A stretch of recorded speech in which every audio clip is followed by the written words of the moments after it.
In April, we got the Redmi Turbo 3 in the Chinese market, and this was the first smartphone from the company under this new Turbo series. The main USP of this phone was its performance because despite being a mid-range smartphone, the phone had the Snapdragon 8S Gen 3 chipset, which meant it offered the best performance for the price. Later, the phone was launched outside the Chinese market as the Poco F6. Well, the company is now preparing to launch the successor in the Chinese market, which is named the Redmi Turbo 4. The phone will be launched on January 2nd, and while we have a couple of days left for the official launch, the company has shared the images of the phone which reveal the design. As we can see, the Redmi Turbo 4 has a design similar to the iPhone 16. There are dual cameras on the back and hence two big circles. The official images show the color option with a dual tone design on the back and a vertical red line. Even the camera circles have this red ring around them. If you do not know, Redmi recently upgraded their logo and red is now the primary color of the company. Since there are no antenna lines, it means that the Redmi Turbo 4 has a plastic frame. There are stereo speakers and the phone lacks a 3.5mm headphone jack.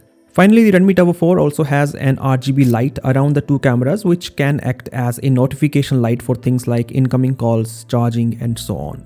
The back has a frosted glass and there is a flat display on the front with slim bezels. And well, that is all about the design of the Redmi Turbo 4. The phone is launching in at least 3 color options in the Chinese market, so apart from this white color, we also have black and blue. Speaking of the specifications, all that is officially confirmed so far is the chipset. The Redmi Turbo 4 is powered by the MediaTek Dimensity 8400 Ultra chipset, which is the latest mid-range chipset from MediaTek. And the highlight of this chipset is that it uses all the performance-centric cores in its CPU. So the octa-core CPU has 8 Cortex A725 cores and the clock speed of the CPU goes up to 3.25 GHz.